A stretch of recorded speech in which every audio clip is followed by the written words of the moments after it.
Tell them what you're going to say it, and tell them what you've said. And let me explain a little bit about things I think it's always hard for me to remember, and that is that the audience, no matter how well you speak, is going to remember about 10% of what you said.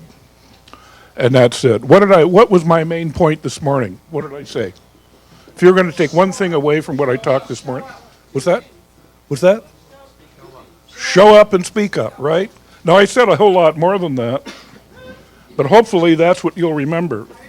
When I was a student at Portland State University, I was up in the balcony, and Martin Luther King came to speak. And I watched. I was up above. He spoke for 45 minutes, and I was up. I was looking right down on him. I was in the balcony, and I was just right above him, and I could see. And I realized as he was halfway in that he didn't have any notes, and he was making perfect sense. And what he said was, this I remember, we've come a long way in civil rights. We have a long way to go. We have a long way in social legislation and education and in civil rights. In each of those areas, we've come a long way, but we've got a long way to go. Here is where we've been. And he would illustrate in terms of social legislation, for instance. This is where we've been, and here is where we need to go in social legislation. Now in education, here is where we've been. Here's where we need to go, etc. And he went through the entire speech like that. The next day in class, the instructor said, how many times did he say, we've come a long way to go? And everybody said, I don't know. He said, I don't know, 3-4 times. 17 times, he said it, 17 times. And when people walked away, and then the instructor said, now what did he say? Well, he said, we've come a long way. How did he prove it? Well, he had a few stories and a few examples and ideas. And the thing is, when you're writing a speech, know that people probably won't remember those details. But if you construct your speech optimally, they will remember the 10% that you want them to remember when they leave the hall. And that's what we're talking about. So what we have, you have in front of you this speech that I wrote some time ago, and I'm just going to use it as an example. I'm not going to give the speech, but I'm going to talk about the parts of speech that are important. One is the introduction. You always have to have an introduction, and the purpose of the introduction is to well dispose the subject to your subject matter. That is, when I get up here to speak, or any time that any of you get up to speak, your audience is going to have a whole bunch of things on your mind. You guys were finishing eating. I might be worried about the problem I'm having with my neighbor next door, any manner of things, and I know that everyone in the audience is going to be thinking different things. You need to bring them to focus some way on what you want to talk about. Does that make sense? Yes. And if you look at the organizing speech here, you'll see that, I think, in the introduction. I tried to write it in that idea. We don't have time to go through it, but you have it and you'll be able to see it. The next is the central idea. The central idea, some call it the theme statement. Other people call it different things. I call it the central idea, this way I was taught. But the central idea is this. If you could organize your speech, summarize it in a single statement. What is that 10% you want the people to know? Then that's your central idea.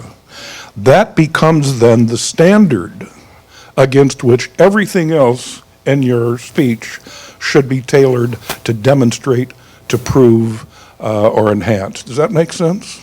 Right? So if I were going to speak to you about maybe my central idea is this is real simple, and you never do this, it's too simple, but flying is better than driving. That's my central idea. The main points would be it's faster, safer, and more economical. First of all, let's talk about how safe it is. Now, you see what I'm doing? I'm organizing my supporting material in 3 points in order to make the main point, which is flying is safer than driving.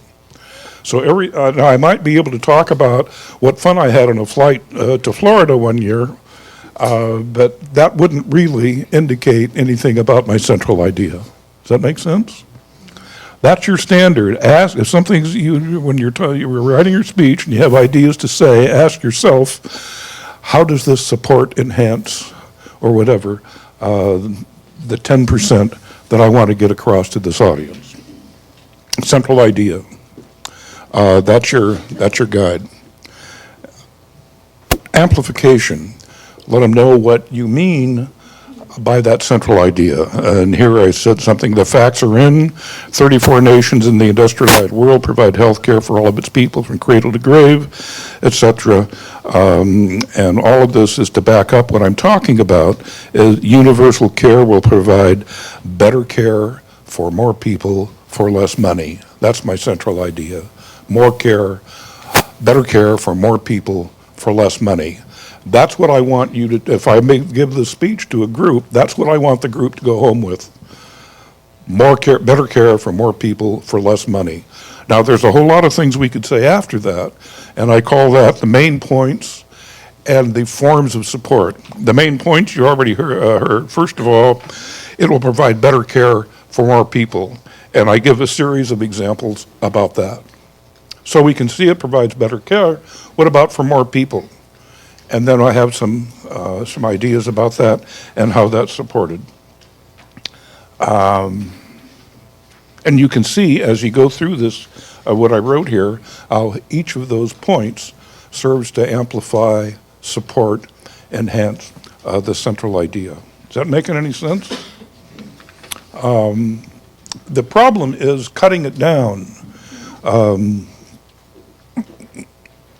Woodrow Wilson was once asked to give a speech, and he asked, how much time do I have? And he said, well, it doesn't make any difference. You can do what you need to do. And he said, well, it does make a difference. If I have 20 minutes to speak, I'll need 3 or 4 days to figure that out. If I can speak for an hour or two, I'll need at least a day and a few hours to prepare. If there's no limit, I'm ready right now. And that, in my forays into public speaking that I've come to, I've never found that to be contradicted. It's always true. So pare it down. What are you going to say? How is it going to support your central idea? Form of support. We talked a lot here today about facts and figures, stories, and so on. All of those are to be put to use to demonstrate and so forth that central idea. If you're trying to convince someone that it's a problem, then all that information and facts that we get from the internet and our publications and the workshops we go to all comply. With this group, I think we know all that, and we'll be speaking to groups that do know all that. The point is, where do you go from there? And anyway, whatever you want to say, you need to then find those forms of support that will let people know why that central idea is viable and correct. Okay, so the form of support keeps all kinds of things. We talked about the stories. The stories are important, the ones that come from the heart, that demonstrate how you got there in the first place, what feelings are involved in that, and so on. I've got a few stories about healthcare that I won't go into now. But there's a lot of them, and I'm sure you have them too. The stories are powerful, but so are statistics. If you can demonstrate those statistics, it's not you're going to save $1 million. And let's see what that means. That means that if you started at the day of the birth of Christ and managed your business so poorly that you lost $1,000 every day, at this point in time, you'd still have, and I forget what the numbers are, but several hundred thousands of dollars left. That's how much $1 million is. And so the statistics need to be interpreted in ways related to our experience, rather than just a number that's handed out. Does that make sense? You need to be able to feel it. So the illustrative example is another one that some of the textbooks talk about. Just an example of what you mean for less money. Well, the example is I might be able to quote something from Switzerland or Italy or France or someone that indicates how much less they spend for a certain procedure or for healthcare in general. Let people know when you've finished your point. That's what I mean about transitions. If you're reading an essay, you can go back over and look at it and so on. And if you lose your place, you can go back and read it again. You can pick it up 100 times if you like. In speech, you got one shot. If you don't get it in that 15 or 20 minutes that I'm talking, you ain't going to get it. You can't go back unless you have a recording of it and so on. So,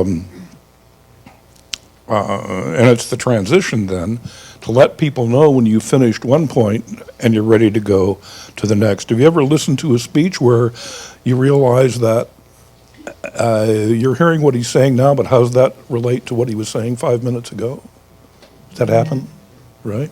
That's because there was a lot. There might be a real difference, but you didn't know it until you were halfway into the next point, because the speaker didn't tell you where he was going, he or she, and that's make that transition. So I've talked about more care for less money and so on, and now I'm going to talk about my next point and let people know that, put that away, and we're going to move to the next one. That's pretty simple stuff, isn't it? It's difficult. One of the reasons it's difficult is to pare down all those kind of things that you might say, that when we're in conversation, we can go in stream of consciousness. You need to be able to let people know where you're going. Make that connection then between your forms of support and the point that you're trying to make. Make that clear so that people not only get that point, but it reinforces the central idea, and you'll be ready to go to the next. That's a good point, good question. People become dependent on PowerPoint. If you live by the PowerPoint, you die by the PowerPoint. And so you don't have to do PowerPoint, but if you like to do that, if you feel that you want to include that, go ahead and do it. Two things about PowerPoint. What is it? What is PowerPoint in terms of what we talked about in the speech here? It's a form of support, or it's an organization of forms of support, and it makes graphics some point that you want to make, or a statistic to put up that people can read for a while. But it's not just, again, stream of consciousness. It's let me show you what this means, and the PowerPoint is up there, so you're supplementing what you're saying with a visual reference, and that makes us remember it better. So that's the PowerPoint. Secondly, if you've got a well-arranged PowerPoint presentation, it's your outline. It lets you know what's coming next. Oh yeah, the next slide, that's what I'm going to talk about. You don't have to remember it. And any well-organized speech, that's the same thing. I don't have to remember together all the statistics and the stories and so on that I'm going to tell. My organization will tell me what comes next. Better care for more people for less money. That's what you need to concentrate on.